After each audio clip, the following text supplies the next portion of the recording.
I also realized I am wearing the wrong shirt. Why? I haven't worn this shirt in a while. I kind of rediscovered it. Okay. And it's got What's wrong with it? little holes in it all over the place.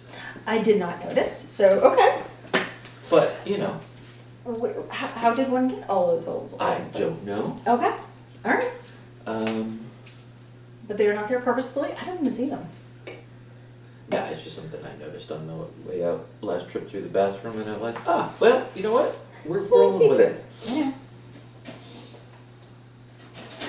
All right, we are good. Are you sure? No, not entirely. Hello, everyone. Welcome once again to Editing Academy. I'm Darryl. I'm Laura. That's Wally. If there's a slight distraction or something, we're at Laura's house. She just got a brand new pup. Mm-hmm. Well, not a puppy, but New, yes, it's like cars, new to me. yes. So, and he's figuring out people right now. Yeah. So. So if we're slightly distracted, that's why. So apologies for that.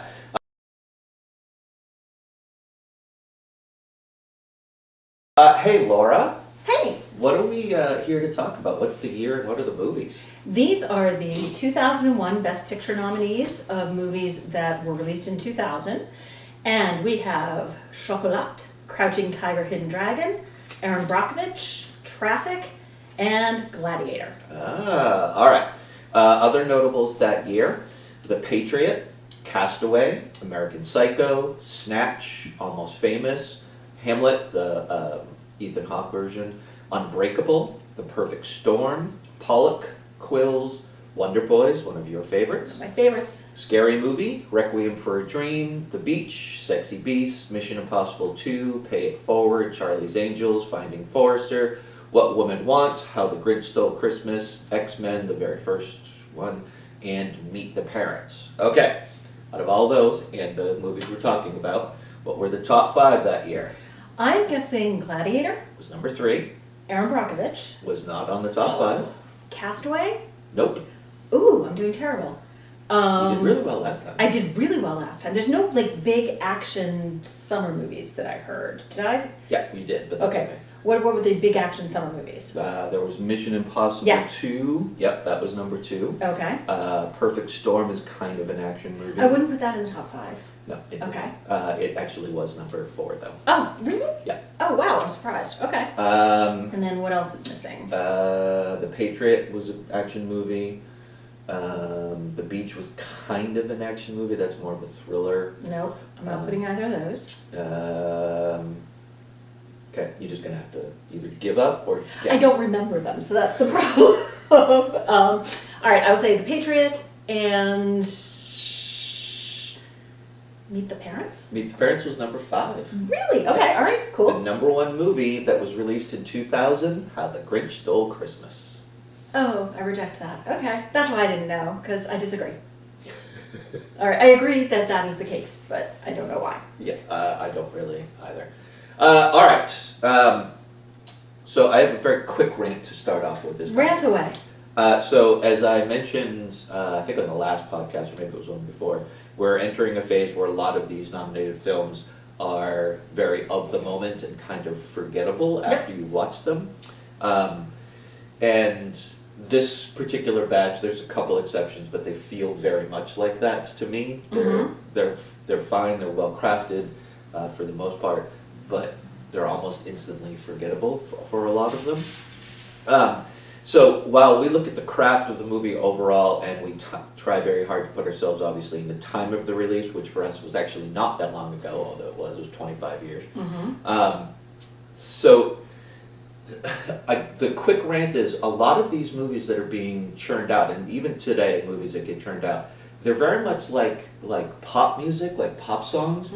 They're almost instantly forgettable. Sometimes they don't even do the job of distracting you for the time that you're supposed to be. And I'm finding that trend that really kind of pushes forward starting these years and a little before, just don't like it. Were there other ones in the list? I agree with everything you said, but were there others on the list that you would replace some of these with? I mean, Wonder Boys, because it's a favorite of mine. Yeah. But that seems to be true of most of the ones that you listed, too. Yes. So I don't know, I mean, I could see these being the best of the batch that was being produced at that time. And I will agree for the most part. Like, there's a couple, like American Psycho was an incredibly well crafted and well executed, well acted, and I might be able to replace one of these with that. But again, when we look at all of these movies for all of their components and what everything they bring, sometimes it's hard to say that, you know, this movie was better than another movie or something because of the way you feel about it, not necessarily the way the movie was crafted. Fair. Anyway, that's my quick rant I wanted to get out of the way. I just don't like this phase of these nominated movies that like I had watched Chocolat before. Didn't remember a thing about it. Not a thing about it. All right. And going in, I was like, I remember liking this movie.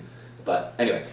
All right, so before I think we're probably going to start with Chocolat. Yes. So before we start with that, I have a similar sensibility that I had with this group of movies and with the last group of movies that we watched, which was, I found them all to be enjoyable. Like, I liked the time I spent with the 5 movies before. I liked the time I spent with each of these 5 movies.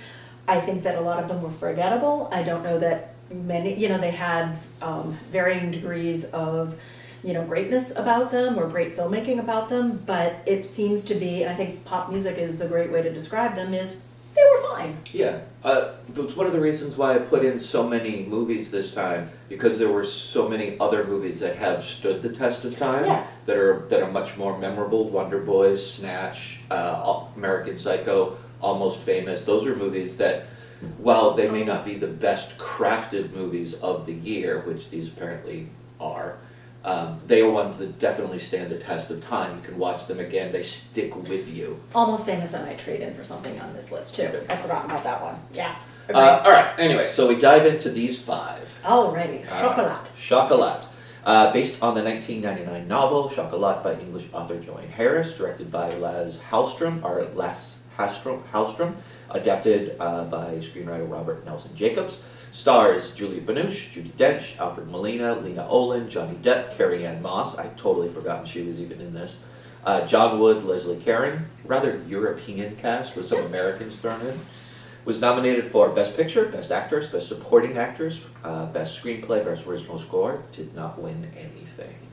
Go with your synopsis and some facts. All right, so first I'll say up front, none of these 5 movies are on the AFI list. Okay. And as a matter of fact, we are... Gladiator, is it? Nope. Wow. We are actually past the original list. They would now only be on the 2008 list Okay. because we've obviously passed the first list was in 1999 Okay. or 98. So the IMDb says, single mother Vienne Roche and her young daughter arrive in a rural French town in the winter of 1959 and open an unusual chocolate shop that disrupts the moral fiber of the strictly Catholic townsfolk and mayor. That's pretty good. All right, so fun facts. The director is actually married to Lena Olin, Oh, okay. who played Josephine, and I thought played her very, very well. Yeah. One of my favorite actresses from the 50s is Leslie Caron, and Okay. she played the widow Adele, that the older man with the dog had a crush on. Yeah. And so it was lovely to see her, because I don't think we saw much of her as a mature woman, so it was nice to see her. And then Anouk's imaginary friend, Pantouf, was actually not a kangaroo. It was played by a wallaby in the end when we actually see it. Okay. I think that's very important. Yes. All right, and those are my fun facts. Okay, so just a fun statement to start. For being set in a French town, this is a very English movie. Yeah, that's fair. Yeah, yep. Which, you know, everybody's I think it had to be French because of the Catholicism. Sure. Everybody's kind of sort of trying in a way to be French, and there are a couple actual French people, Lena Olin being one of them, and of course Ms. Binoche, who I believe is French. This one, like I said, I'd forgotten everything about it when I started to watch it, and I will say that I really did enjoy the time that I spent with this film. But again, ultimately, once I'm done, it's kind of over and forgotten. They handled a bunch of things well. I thought the casting was great. I thought everybody was up to the task of what they were supposed to do. The over-the-top religious zealots were exactly what you would expect. And this is almost more like a moral tale kind of thing. Yes, Like almost moral fabulous. fantasy, fable, yes. Yep. So if you accept it as that, then a lot of the criticisms that you would normally pull away from this movie, you could just let go by. Because it is, for example, nobody buys anything at her chocolate shop, and they've apparently been running around doing this for a long period of time. How the hell is she making any sort of money? Yeah, I did have that in one of my cons, is I wonder how she stays in business, Yeah. because she makes thousands of every type of chocolate Yes. there is in the world, and she's always got a full stash of everything, and no one ever buys anything, Nope. but she gives it away. I mean, Yeah. granted, they do set up why nobody does because it's Lent, Oh, yeah, yeah, but still. yes, exactly, and chocolate goes stale eventually, I would think. Yeah. I think the same. I thought it was a delightful movie. I thought it was a It's fun. very sweet fantasy fairy tale. I loved the whole, take it as you will in today's times, people, saying that they have Christian values and, saying them on the outside, and then when it comes to how they actually live their lives and what they're doing on the inside, there's a real, disconnect there. Sure. Take that as you will. And it does have an exception to, I usually hate voiceover, and I thought the voiceover was really nicely used in this movie. At the end, I think, I have a lot of good things I want to talk about, but in the end, I thought it was just a little flimsy. Yeah. It was a kind of a slip of a movie. It was very sweet. It was very convenient how everything comes together, but that's also what happens in fantasy. Yep. So it made sense for the movie it was. It understood the assignment, as I love to say, and I thoroughly enjoyed my time with it. I was surprised it was nominated for Best Picture. Yeah, I was as well when we first saw the list for this one. I was like, oh, I remember that movie. I'm surprised that's nominated. The chocolate basically becomes kind of like a metaphor. Obviously, it's for being your own personal self and all of that kind of thing, which is apparent, not too pushed, but also not very well developed, I didn't think. Like, you get that this is a metaphor for things. She's always trying to guess people's favorites, Yeah. which is basically, if you like this, then this is a representation of who you are as a person. Yep. She only gets it wrong once. And all of that was fine, but just not developed. That's one of the problems I have with this, is a lot of things were just there and not developed or explored all that much. They just were. Which in most cases can be fine, but a little bit of exploration for this kind of subject matter I thought would have been better. Yeah, I agree. I think the things that did well was when it comes to the chocolate and that metaphor that they were trying to get to was through Alfred Molina, who Yeah. I really liked his character. And basically, I like what it says about repression and deprivation, and like, why are those virtues? Why is it virtuous to deprive yourself of something you want and you love and that would make your life happy? Yeah. I don't get it. So I think that, it's not all it's cracked up to be. And when you finally let yourself go, and also the other piece is when you stop policing those around you to live the life that you think they should lead, your life gets to be a lot happier as Absolutely. well. So I love the things that it said. I think they're universal truths. But it could have said it a little bit more. I do love the performances. Yeah. If we can get into, especially those 4 probably, if you count Judi Dench, main performances. Julia Binoche, delightful, charming. I loved her in The English Patient. I don't know why we don't see her more in American movies. She's in a lot of French movies. Yeah. Still. And also, Johnny Depp, asterisk noted, super charming What's in the this asterisk movie. with Johnny Depp? All the Johnny Depp stuff. We'll talk offline. I'll catch you up. But Johnny Depp's a little problematic. But I can tell you that this is the best of him. He is charming, and I think he is delightful. And I loved him in this movie. I thought he was great. Supporting cast, Alfred Molina. I thought Judi Dench was a little one note. That was the only one. Yeah, she's definitely the I'm gonna do things my way. Yeah. She only breaks down when she actually she challenges with the hot chocolate, like, why are you putting pepper, Chili powder or something, yeah. And then she eventually breaks down and they become friends. Fine.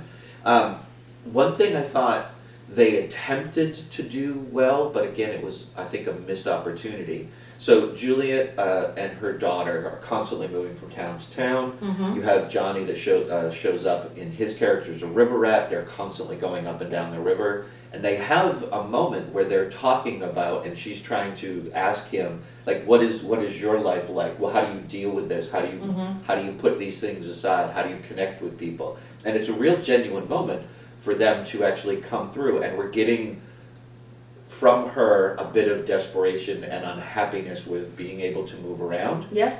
But that's it. It doesn't go anywhere. Yeah. Like, there's no back and forth conversation. She doesn't confess anything, or not that I really needed her to, but like, it was a good opportunity to really bring something out of her, and we got there and then nothing. Yeah. Yep. I do. I thought they did a little bit of that with the mother when she broke the urn of her ashes. Yeah. And, you know, so to me that was, you know, she was doing all of this moving and wind and all of that because of her mother, and she thought that she needed to do these things. And to me that was more her mother saying, here is where I want to stay. And so I really liked that, of her mother kind of made that decision for her of, we're staying here. And when you feel a little bit, you know, you're a traveler, you know, you need to be a traveler, just throw a bit of me to the wind. And I thought that was very sweet.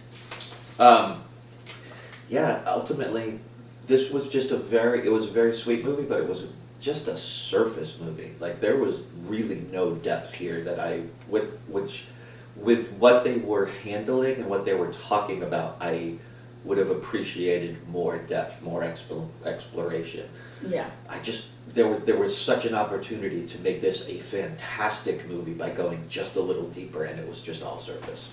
It super made me want some chocolate, though. Oh my God. Did you go bust some out while you were watching it? I didn't have any chocolate in the house, or I was like, oh man, I really need some chocolate. So yeah, I really wish I had had some. So it definitely, you know, almost had a, you know, very sensual, erotic sense to that chocolate. Yeah, it was fantastic. So good chocolate. Yeah, I really have not a lot to say about that movie. No, good fun time hanging out with Juliet. Crouching Tiger, Hidden Dragon. All right. Crouching Tiger, Hidden Dragon, directed by Ang Lee, written for the screen by Wang Hu Lin, James Shumas, and Tsai Ku-jung. The film stars Chow Yun-fat, Michelle Yeoh, Zhang Ji, Chang Chen. It's based on the Chinese novel of the same name, which was these were serialized novels by Wang Dulu, and it was the fourth one in his Iron Crane series, and it was the second most nominated film of the year. Oh, I did not know that. It was nominated for Best Picture, Best Director, Best Adapted Screenplay, Best Foreign Language Film, Best Art Direction, Cinematography, Costume Design, Film Editing, Original Score, and Song. It won for Score, Best Art Direction, Best Foreign Language Film, and Cinematography, which absolutely deserved. Oh, 100%. All right, so the summary is, a young Chinese warrior steals a sword from a famed swordsman and then escapes into the world of romantic adventure with a mysterious man in the frontier of the nation. I don't know. I don't think that does it for me. It doesn't really give you this. I mean, No. that's the plot. That's Yes. not really the story. Exactly. So, some fun facts. First of all, one of the reasons that it is believed to be so popular in the West is, or that it was marketed so heavily to the West and became popular, is because Mulan, the cartoon, had just come out a couple of years earlier, and everybody loved the story of a young Asian girl who becomes a warrior. So they thought it would be popular, as it was. It plays extraordinarily well to Western audiences, but Chinese audiences struggled with it because all four of the leads are from different places and all have very different accents. And so it would be like all of them being in the same area, one with a Boston accent, one with a Southern twang. I mean, imagine if we tried to pull that off. It would not come off well. Okay, all right. So, I that's something that wouldn't have occurred to me. It should have, but... Yep, but that's one of the reasons. So I think it was Malaysian, Taiwanese, Cantonese, and apologize, I forget. For China also, there were some political aspects to it. China did not like the presentation. Not surprising. And then, of course, all of the stunt work was done by the actors, and the only place that computer imagery was used was to remove the wires and some of the harnesses from the shots, but all of the work was actual practical effects. Yep. Very cool. I was surprised by, I remember seeing this in the theater, I was surprised at this film's success, particularly of the time, for two reasons. One, it was subtitled, so it's a foreign language film, and two, very female-centric. Very. to things that generally audiences do not gravitate towards. Certainly not at that time. Yeah. Yeah, which is why I do think the Mulan piece of the That makes marketing sense. Yep. probably came into play. But this was a massive, massive hit Yep. that time. This really kind of catapulted Aang into being able to become what he became later. Like the sensibilities that he has, he's kind of, he's big, but also can be very small and very character focused. So this is post Sense and Sensibility, but pre Brokeback Mountain, I think, in his filmography. Yeah, I think right either before or after this, he did The Ice House, which I don't. Oh, yes, okay. That's amazing. That's such a quiet little movie. Anyway, a lot of this. The Ice Storm? Ice Storm. Yes. Okay, yeah. But Ice House is great. Right. A lot of this I felt like he was channeling, not mirroring, not trying to mimic, but channeling Akira Kurosawa, like some of his big films that he did. This again is much more of a fable than a straight narrative, and you have to buy into that. If you don't buy in that this is more, fable's not right because it's not really a moralistic tale. It is more of a fantastical tale. And I learned something that I did not know prior to this. This is a particular subgenre that's very popular in Asian. I read that too, yeah. Wuxia, something like that. And I looked up some of the films, and I've seen a couple of them, but there's hundreds of them. This is a very popular subgenre, which is basically people with extraordinary abilities. Not superheroes, but people with extraordinary abilities, usually warriors, traveling around, having adventures. That this fits in that. It totally fits in that. Yes, I agree. It's a gorgeous film. First of all, absolutely a gorgeous film. And it also, at the time, gave us things that you have never seen in a film before. Yeah. And honestly, you've seen it done since, but not as well as you see it done here. Probably, this and The Matrix for action films really changed the game up a little bit about how things are doing. The thing I really liked about this movie, too, is it put together incredible action sequences and also had amazing characters and characterizations and storyline and plot. It really pulled all of the threads together that you rarely see in what's marketed as an action film. Yeah, the action sequences were merely moving plot forward. Yeah. They were not suddenly we need an action sequence for 5 minutes. Like they were necessary to the story that was being told. Yeah. And the wire work is incredible. Some people get taken out of it a little bit, like as they're running up the buildings and things, because the feet aren't, because they're doing it live, the feet aren't 100% always on, so it can seem a little. To me, though, this just reinforces the fantastical element of it. Oh, absolutely. I think that's on purpose. That's my takeaway, but Yes. other people get taken out of it because of that. Like when they're having their wonderful sword fight in the bamboo, obviously, yes, you can't stand on a piece of bamboo. This Can't? Okay. But you just have to go with that, and if you do, then you can enjoy this and just relax into it. The pacing of this is also rather incredible. It's a very fast movie. There are not a lot of moments It's where like you 2 just hours, sit. Yeah. right? Yeah.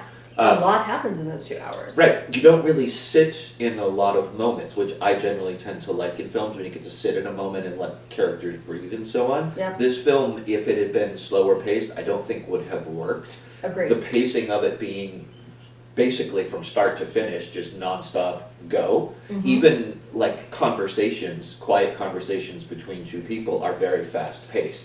And I think that works in the film's favor as opposed to its disfavor.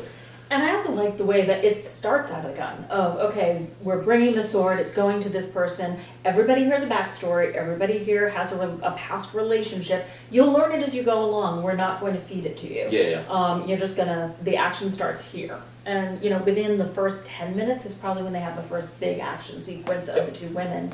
And I do love the whole idea of the crouching tiger, hidden dragon, and the gender roles of the women who are maybe just kind of underestimated with their strength and what they have to bring to the table. So I loved the way women were shown in this movie. Portrayed. Portrayed is the word I was looking for. Thank you for help. You're welcome.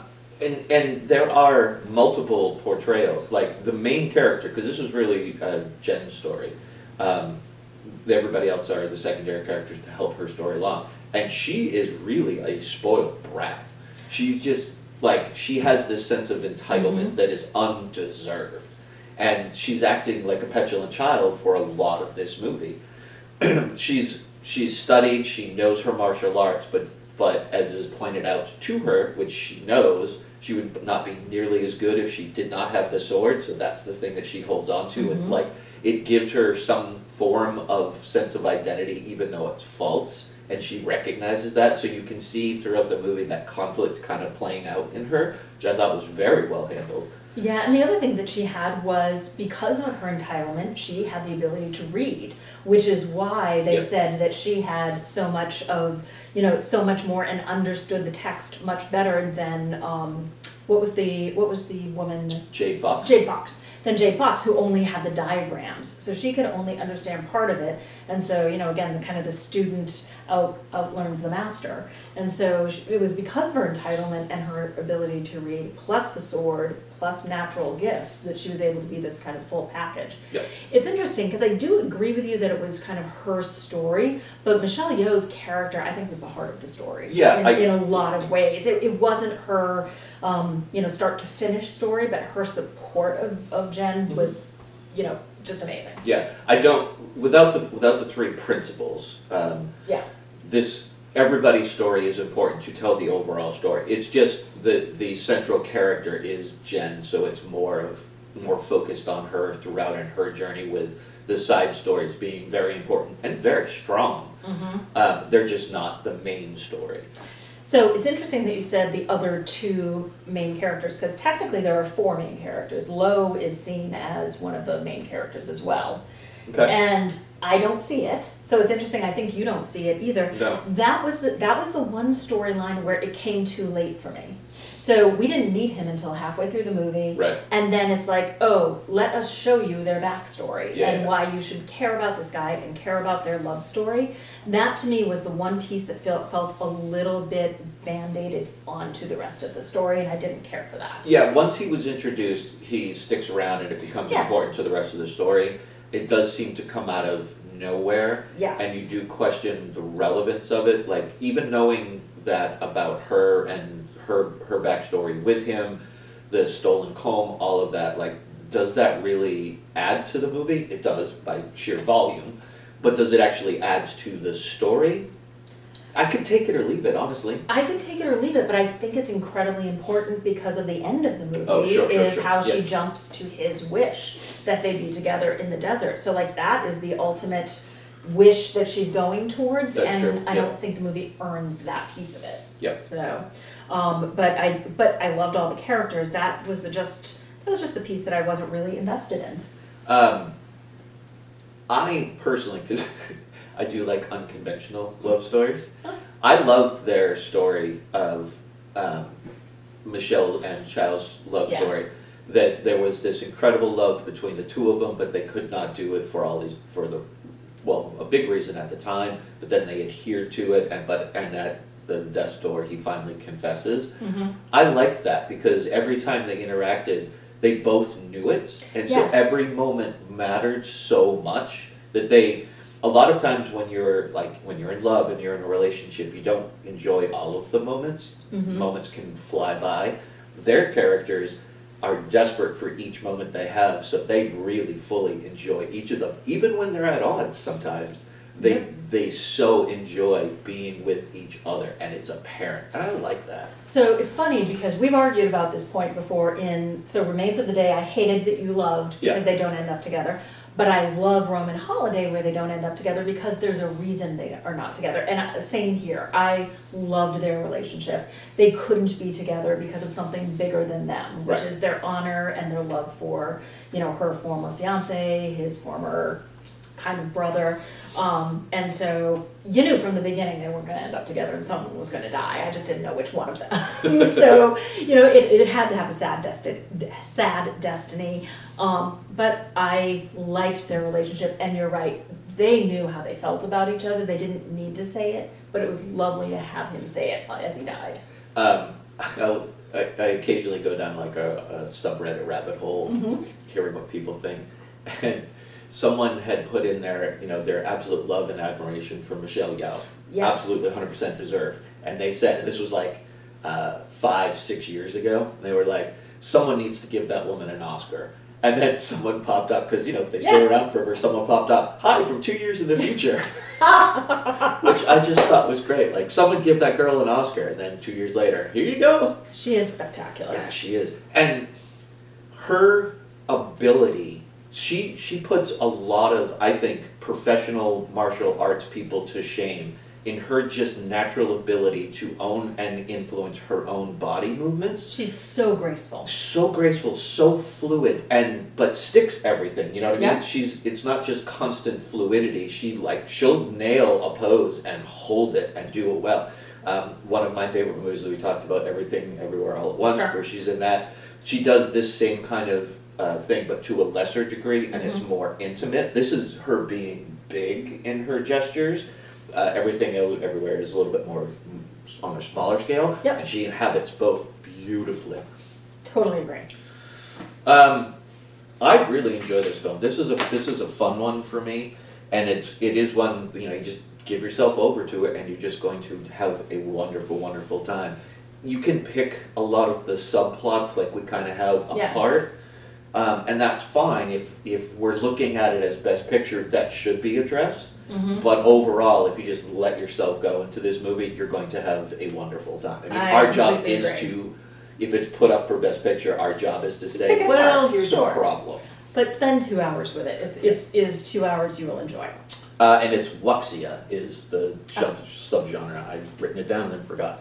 So some of the big ones were House of Flying Daggers and the Forbidden Kingdom. Okay. Those were the two more popular ones. I've seen the first one. Yeah. I haven't seen the second one. Because the same character plays Jen is in the main character of that one. House of That's Flying right. That's where I knew it from. She's Okay. gorgeous. Like, she just She has a physicality to her that is just beautiful. She is lovely. Actually, speaking of that, I will say Chow Yun-fat, this was the time that he was coming up. He'd been in Anna and the King of Siam with Jodie Foster. He had been in another huge action movie, I forget what. And then he just sort of disappeared from American cinema. Yeah, I think And I love him. Come back. he did a lot of cop movies. Yeah. And then I think he went back to Beijing for a while. He is still very, very active in cinema, just not American cinema. Yep. So I've got to watch more foreign films, apparently. So yeah, absolutely. Love this film. Glad it was nominated. Alrighty. Move on to Erin Brockovich. Let's do it. All right, Erin Brockovich, the first of 2 movies directed by Steven Soderbergh that were nominated this time. Written by Susan Grant. It's a dramatization of the actual real Erin Brockovich. She was a real person. This was a real thing, but it's done for a little bit of effect. And was nominated for Best Picture, Best Director, Best Actress, Best Supporting Actor, Best Original Screenplay. Julia did win Best Actress that particular year, and this did not win anything else. All right, so the summary from IMDb: a flamboyant law firm secretary works tirelessly to gain justice for a small town wrecked by a utility company's pollution. That's fair. That's fair.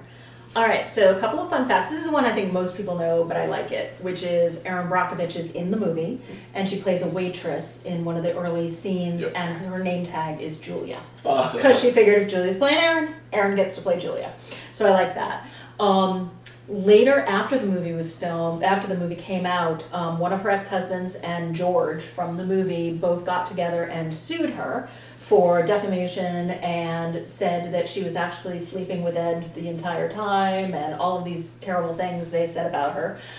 She fought them to the death and they lost, and the attorney that actually brought the charges up against her was disbarred. Wow. So don't mess with Erin Brockovich. Apparently not. And then the other thing was something that Soderbergh said about why he wanted to do this movie, which I think is lovely, which is it's rare to find human-sized heroes. Oh, that's a good quote. I like that. So, all right, tell me about your thoughts on Erin Brockovich. This is a Julia vehicle where Julia gets to be the version of her that everybody loves. The sassy, like, this is essentially her Pretty Woman character, but in a different role. And she has refined it since Pretty Woman. She's gotten better at it. But this, I mean, this is why people, I think, like this movie so much, is just to watch her be the sassy person that everybody fell in love with. I think you are underestimating the hell out of this movie. I think it is a really complicated plot It that's is. told really well. I It think is. it's more than just a Julia movie. Okay, I will give you that it is a complicated plot. I think that it is incredibly well told. I do believe it is incredibly well filmed. Soderbergh has a very particular style. I just think it's the Julia Roberts show. I thought there was a lot more to it because I thought that, for instance, all of the minor characters were really kind of rich. You didn't see a lot of them, like Mark Helvenberger. You didn't see a lot of her, and yet you knew who she was. You knew about her family. The way that, Julia Roberts, obviously, it was a vehicle for her to win an Oscar. I'm not arguing that, but I think it was more than that. I think it was a lot of really strong minor characters, a really complicated plot told in a way, because you've got the scientific piece and you've got the judicial piece, and you have to kind of explain that without too much exposition. And the other thing is, Erin Brockovich is not a very nice character. Like, I think that she's actually far more complicated than just, Julia being sassy. I think that she is a single mom who's had it rough and who is not very nice to the people around her. She's mean. She's kind of like, she comes out with claws bared. Oh yeah. In a lot of places. And I think that that's the fact that she is so well drawn and performed. I liked it. Okay, I want to clarify. I am not minimalizing in any way, shape, or form the performance or the character. Okay. My only point is that this is what you stated, and I maybe overstated it. This is just a Julia vehicle. The movie itself is an incredibly well-crafted, complex movie. Most of the characters in here are very, very well defined in very short periods of time, and it does tackle quite a bit of subject matter from many different angles, and all of that is presented well. I'm not taking anything away from any So of how that. is it just a Julia Roberts vehicle then if all of those other pieces are in place? That's why people went to see it. Okay, all right, fair. That's why people went to see this movie. That's why it ended up becoming popular because of her star vehicle, but the movie supported what she was able to do. I'm not trying to minimalize her. Okay, I didn't hear any of that. So I heard Julia was sassy. That was fun. That's why I came back and Excellent. so I could clarify on that. Okay. My only point is that it's the same character that people fell in love with, so they went to actually go see her give a similar performance. There is much more to her performance than just her being like, telling people off and being super Miss Sassy and, tits out. That is much more than that, 100%. I had a question for you. We'll call him the boyfriend for George. His character, I think he was a very well defined character. I think he was. I get confused by his character. One, he jumps very quickly into I'm going to be the dad and help you out person. Yes. Like, he just met her and suddenly he's now taking care of the kids. Yes. You get this sense from him that he likes the open road, he likes his freedom, so why would he suddenly dive into this so quickly? There's even that scene where he's like got the kids and they're at the thing and a bunch of bikers go by and he looks longingly at it. I didn't really fully understand his character because everything seemed at odds. Like, the character that we thought he was is not the person that he is portraying. Does that make sense? It does, but I think that that's why she was so reluctant to be with him in the first place. I think that what she was saying is, sure, you want to be with me now, this is all fun, and until it gets hard. And when it got hard, he wasn't in it for the long haul. So I think that's what it was, is he was with the kids to win her over, and with the kids, he genuinely seemed to like them and did his thing, but once he realized that she had other priorities, I don't think that he was interested in sticking around for being one of the priorities. I think he wanted to be the top priority. Okay. And so... She has a great line to him, which it is a really good line. Are you going to be something else I need to survive? I really like that line. Also, I like basically he's upset with her for treating him like all the other men that came before. Yep. And so she said, okay, be different, stay. Yep. And he doesn't. And so he is just like the men that came before. He leaves but comes back. You got to give him credit. Well, he comes back for the kids and to help her. He doesn't come back to her. She gets him a different room in the motel. Oh. He does not come back to her. They're not a couple at the end of the movie. No, you're right. You're right. He comes back to help her for a few days while she needs to get some stuff done. You're right. That part was left. In my head, it was left open, so I just assumed that they were going to get back together. But you are absolutely 100% correct. They do not. You're right. No. Unfortunately, I think they don't, and I think that's a part of it is that she wants her work to be important, and he wants to be more important. So, so I think you see in him the history of men she might have had before and why she is so jaded and why she is so angry at sometimes inappropriate times. Sometimes he's trying to do very nice things and she's angry with him. Yeah. And you can understand why. Yeah, she has a lot of anger because of the things that she's had to go through in her life. And it's justifiable, but it does come out in odd areas sometimes. Exactly. The only character I really did not like and I thought was just not used correctly, it was more tropey, was the son. I agree. He like you knew everything that was gonna happen with him. He was mad. He was gonna be mad at his mom. He was mad at his mom for a while, but then suddenly he's gonna be fine because it's his mom. Like that could have been a little bit better developed and utilized, but. I don't think I agree with that, and I think there were a couple of other tropey characters too. Like you have the corporate lawyers who come in and take over, and again, and also the corporate lawyers that are from the other side that kind of come into the boardroom, and just all of that is very these are the bad guys. They should be wearing a black hat, and and they should she and Ed should be wearing a white hat. Ed, I loved, by the way. I loved his character, and I love that they set up the fact that these two are antagonists. Sometimes they're friends, sometimes they're not. They are both after the same things. There was no question of any romance. There was no question of any father-daughter relationship. It was just they're friends, they're colleagues, they're coworkers. They care about each other, but they're also pissed with each other a great deal of the time.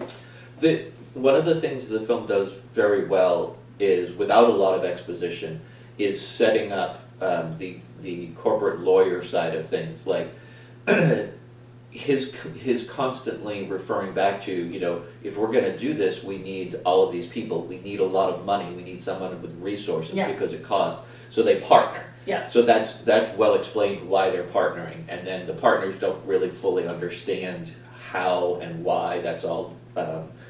Erin's job is to explain to them and get them to understand. She does it very harshly, but that was all handled. That's funny. Yeah. That was all handled incredibly well. So as an audience member, you can go through and understand why this was necessary, what was important about it, why it was important to be able to move on in this actual environment.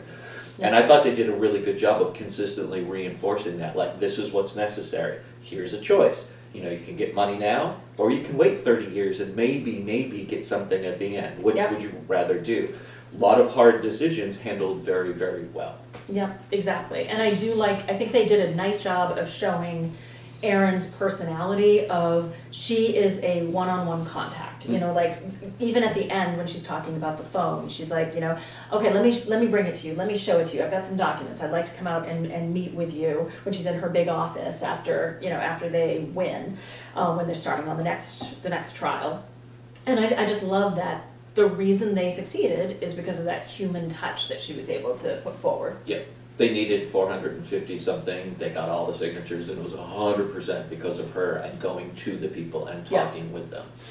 I thought, and also I liked the little bit of a red herring with the creepy guy that comes up to her a couple of times. Oh, yeah. And you think, is this the creepy guy that's been calling her at the house? Is he just trying to pick her up? What's going on? And he's just a sad dude who lost his cousin and is trying to make right. I think it was a little convenient that he just happened to have the documents that they needed, but it's a true story. So it was convenient that he had the documents. I just like the red herring. Yeah, but I just like the red herring of it all is he was kind of skulking in the background in several different scenes, if you watched, kind of sizing her up of, can I trust her? How many times have you seen this? 3, 4. Okay. Yeah. This is only my second. Okay.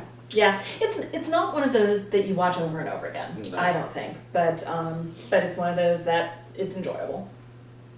Yeah, I think it's incredibly well crafted. This is Stephen had learned a lot of lessons from some of his previous films, and I think all of his talent was applied to this in telling a very complex story, but in an easy fashion for people to follow and understand. And again, with Julia at the helm of that, people are willing to hear what she has to say and follow that journey through, which is why I think this was as popular as it was. It's a very well-crafted movie with a star at its center who knew exactly what she was supposed to do. Totally agree.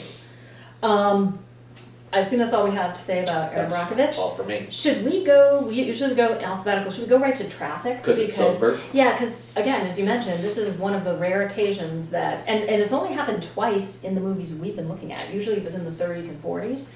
I looked it up, the only other time in movies we've looked at was Francis Ford Coppola with The Godfather 2 and The Conversation. Yep. And then this one, and this is the last time it happened. Oh, okay. Of one director having two movies up for Best Picture. And, you know, we know the way movies work. You make one and sometimes it's released right away, and sometimes it's put on a shelf for 2 years. So it's like, this is just a timing thing. It was not an intentional thing. Oh, exactly. But it is interesting. Yeah, Again, it shows how great he is. All right, so Traffic then. Directed by Steven Soderbergh and also written by. It stars Don Cheadle, Benicio del Toro, Michael Douglas, Erica Christensen, Luis Guzman, Dennis Quaid, Catherine Zeta-Jones, Jacob Vargas, Thomas Milan, Topher Grace, James Brolin, Stephen Bauer, and Benjamin Bratt. Nominated for Best Picture, Best Director, Best Supporting Actor, Best Screenplay, Best Film Editing. One for Soderbergh for Director. Supporting Actor went to Benicio. Screenplay and film editing. All right, so this is a conservative judge is appointed by the president to spearhead America's escalating war against drugs, only to discover that his teenage daughter is a crack addict, while two DEA agents protect an informant and a jailed drug baron's wife attempts to carry on the family business. Fun facts, I think that's fair. Yeah, I mean, this is a multiple storyline kind of movie. It's hard to get it all into like just a couple sentences. Exactly. I think there are three kind of storylines, so each one needed a little bite.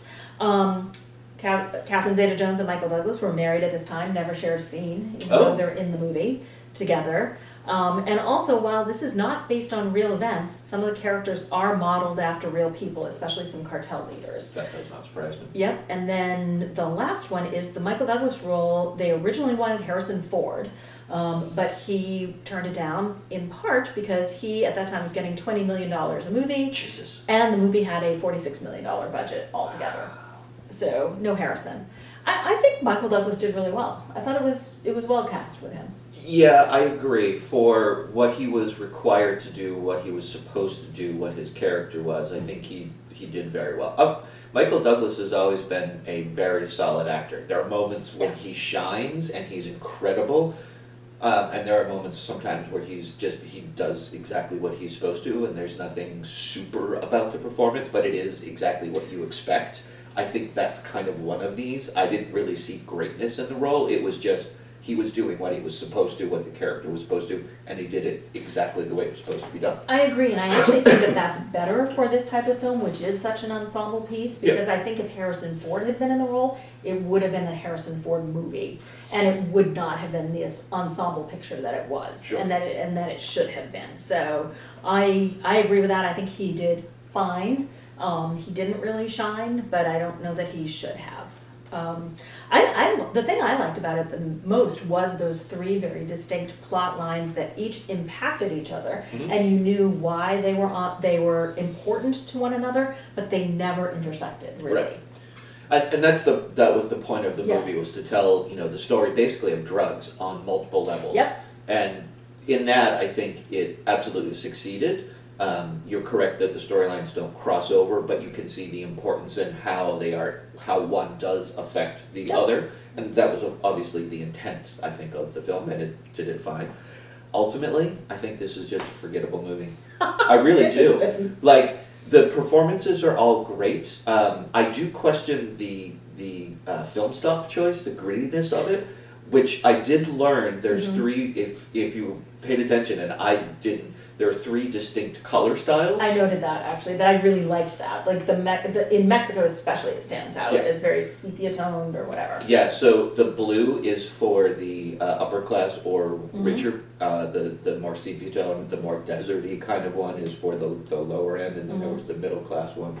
So that was obviously intentional, clever. I think sometimes that can get in the way of the film. It can take you out of it. Like Michael Douglas constantly being framed in that kind of bluish tint it did take me out of it. It took a while for me to get in and see him in that particular light. So it was a bold choice. You can say it worked, it didn't. For me, it was a little jarring. I didn't notice the difference that much between the two other storylines. I noticed a distinct difference in the Mexican storyline, so the storyline that took place in Mexico. To me, that one was the least successful, but I thought the Benicio del Toro performance was the best of the entire movie. Yeah, absolutely. So, obviously he won an Oscar for it, so I loved his performance and I loved everything he was doing, but just that storyline didn't speak to me as much as the other two. Yeah, a lot of this just didn't speak to me. And I think that's partially because we've seen so many movies, and this is one that's hard to separate. I think at the time, this was a much more important film than seeing it 25 years later again. That's fair, yeah. There have been so many drug stories that have been told from all sorts of different angles that this one no longer stands out to me. And like I said, it's been a while since I think I saw it in the theater when it came out, or maybe it was a rental, I don't remember, but I haven't seen it since. I remember there were different storylines. I did not remember a lot of them. It only took me a couple of minutes to remember, oh right, she becomes a drug addict. Okay, fine, and then we go off on that storyline, which I thought she did an incredible job with that. Oh, she did a great job. The storyline itself, I just thought it wrapped up much too nicely into a bow. Don't worry, she'll be fine. Because her parents finally paid attention to her. Correct. I didn't love that, and also I just hate Topher Grace. So anywhere he is in a movie, and that's completely unfair to him, I'm sure, but every time he's in a movie, he kind of plays a douchey character. Yeah. And I've now associated him with that character. Maybe that's great acting. I'll tell you some stories that I've heard offline, Okay. because I don't want to put them out into the general public. Okay, excellent. I look forward to hearing those and seeing whether they support or dismiss my opinion of him. Real quick, did you watch Parenthood? Did you ever watch the series Parenthood? No. Okay.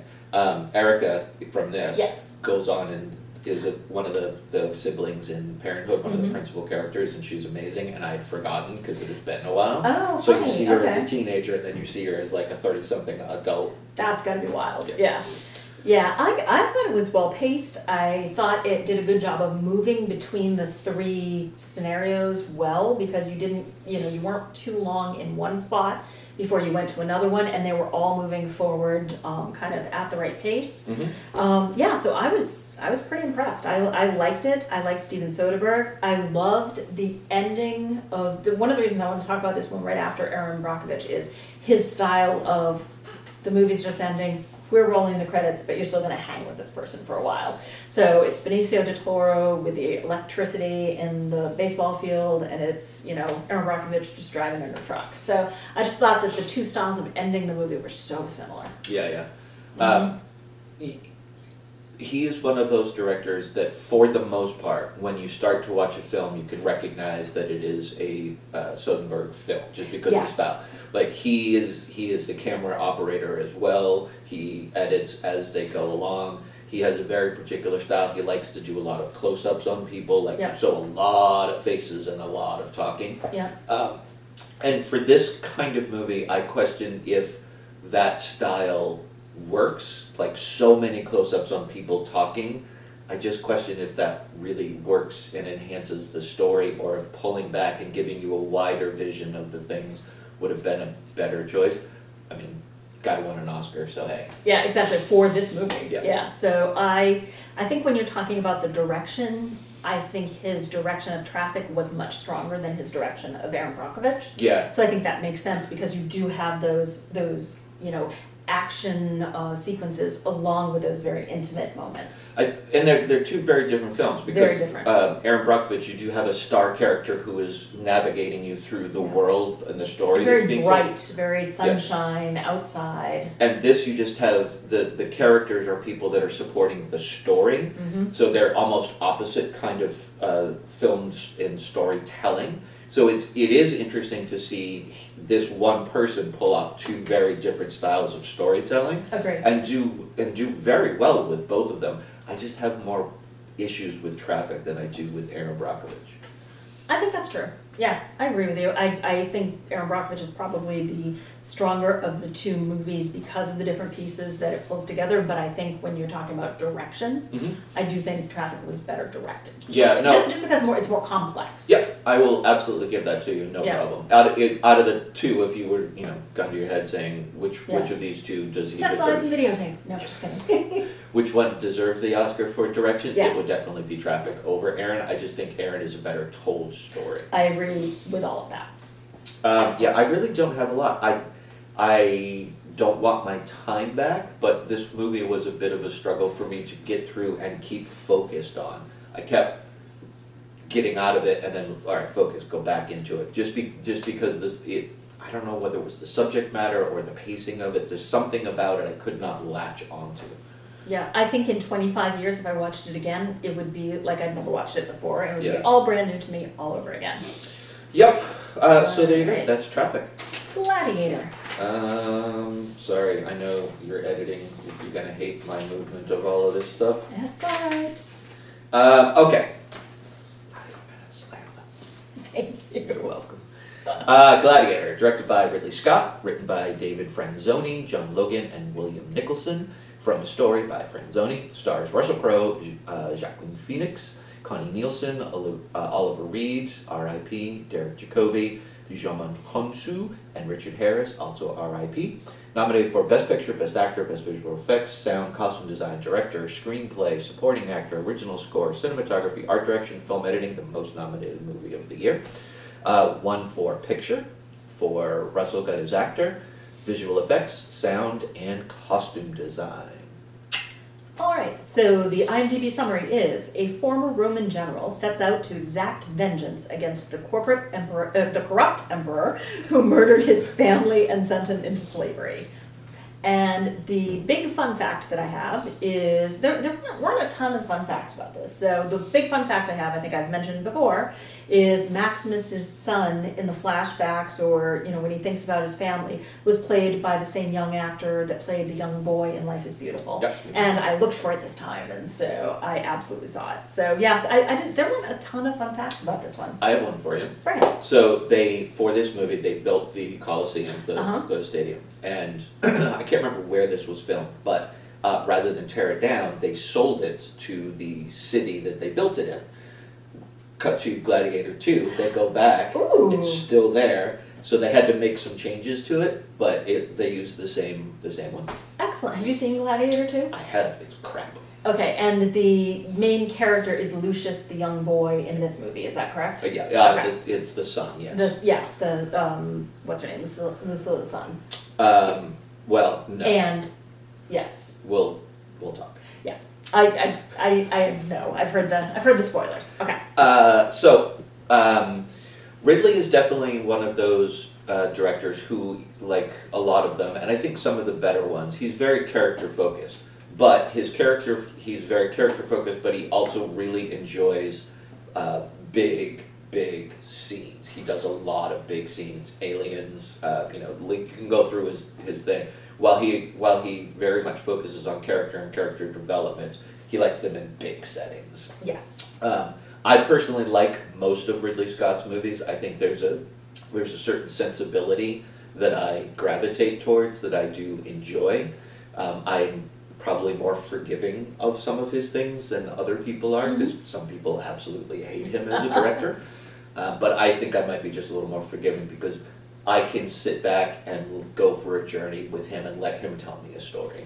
I agree with you. I think most of his movies I've enjoyed as kind of popcorn, like high grade popcorn movies, like high level, well executed popcorn movies. And that's the way I feel about Gladiator. I think that some of the action scenes are fantastic, but everything is heightened, and that also means that all the emotionality is heightened, and I thought it was a little too heightened for my particular tastes. But that said, I loved Russell Crowe. I thought he gave a really good performance. I don't know who else he was up against for Best Actor, so that would be interesting to go back and look at. But I thought that he did a nice job in both the action sequences, which were gorgeous and awful and bloody, and in the more intimate kind of scenes. Joaquin Phoenix, I thought, was phenomenal in most of the movie. I did not like the scene with him and Richard Harris. I thought that was way over the top of emotion that I didn't think was earned. Yes, I will agree with that. He plays a horrible narcissist, and he does it very, very well. Yes. And that's the that's a good thing with good actors is they can play villains, and you can absolutely hate them, and it means they're doing their job. Yes. You don't confuse the villain for the person. I think everybody was well cast in this.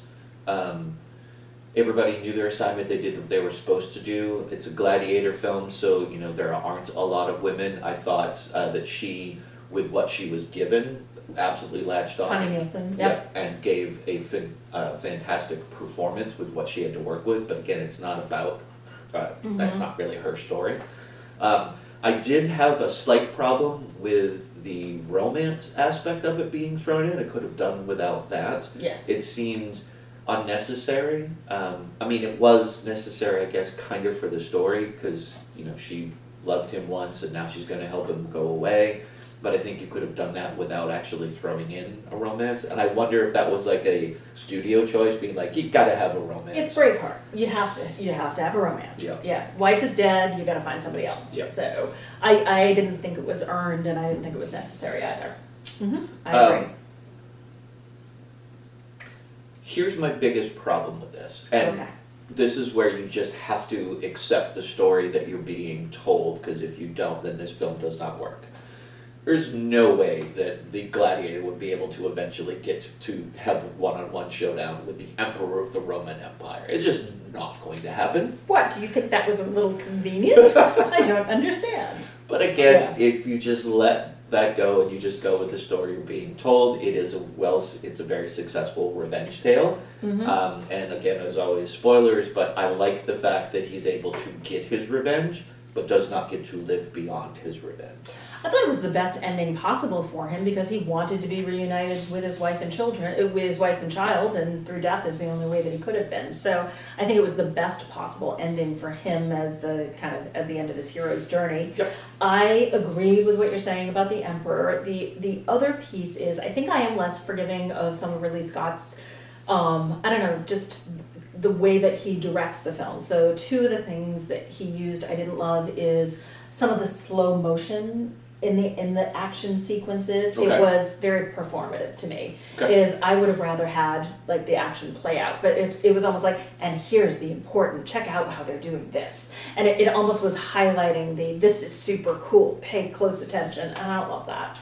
That was one piece, and then the other piece was just the Colosseum CGI was not good. Yeah. You could see that a lot of that was fake, and I understand it's what they had to work with at the time, but I would have rather had a smaller, scaled down, let's just look at the first level of the Colosseum, because the second level was all CGI, and the first level was all practical. I agree. And I do agree with you in some of the battle scenes, like the opening battle scene where he's running through and his sword's on fire, and as he cuts someone's head off, it gets stuck in a tree. Yes. While a great visual, Super cool, yeah. absolutely unnecessary. But so I understand that. For me, I just let all that pass because it is cool to see a sword stuck in a tree that's on fire. So hey, why not? Absolutely. Some of the supporting characters, so I agree with you. I think Connie Nielsen did a great job with what she had. Some of the older actors, I loved how they used Oliver Reed, Richard Harris, Derek Jacobi. Like, I thought they were very well utilized, and you just love seeing them on screen when they show up in anything.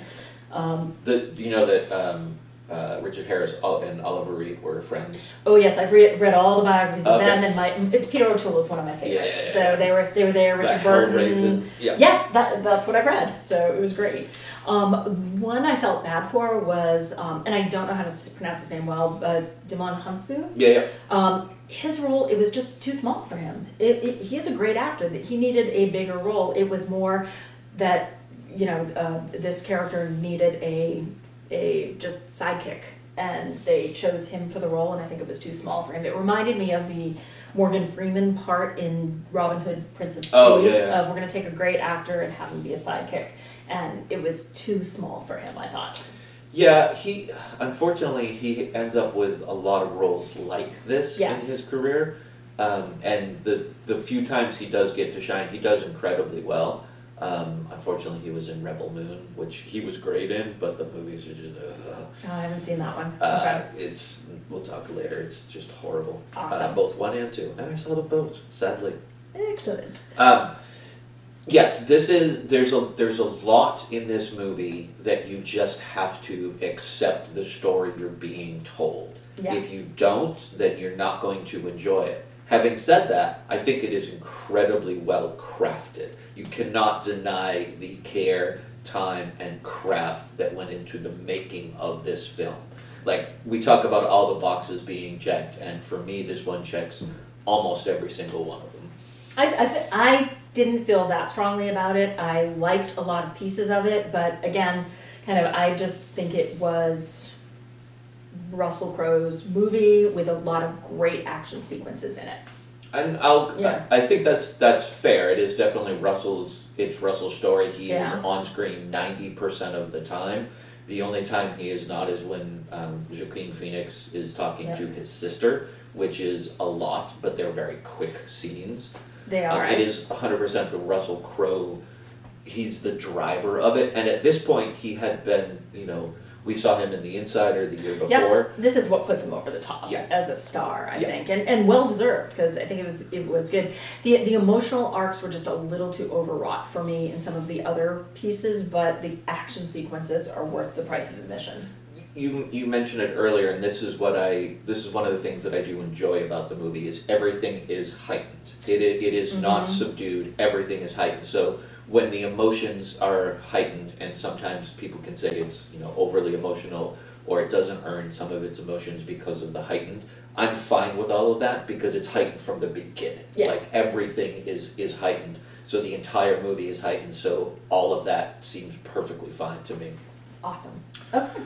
I don't have a lot. I've seen this a couple times. In fact, I was going to watch this last month, and then I knew it was coming up, because I was just like, I want to watch Gladiator, why not? And I was like, nope, I gotta wait, because we're going to do this in a month. So here's my fun fact is I realized I've never seen it all the way through. I have Really? seen so many pieces of Gladiator. I've clearly seen the whole movie, but I've never seen it start to finish. Huh. So, and I did really enjoy it.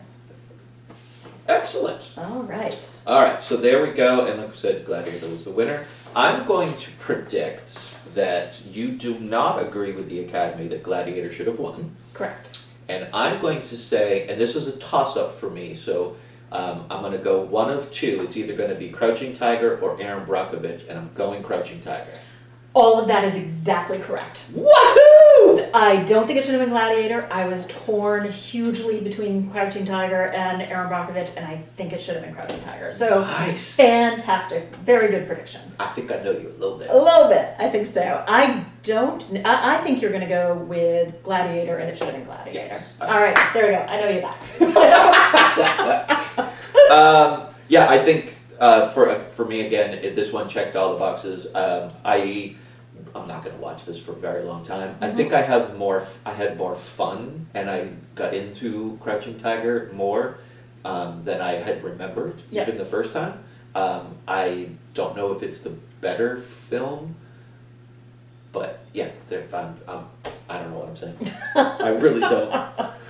All right, sounds great. See ya. Bye.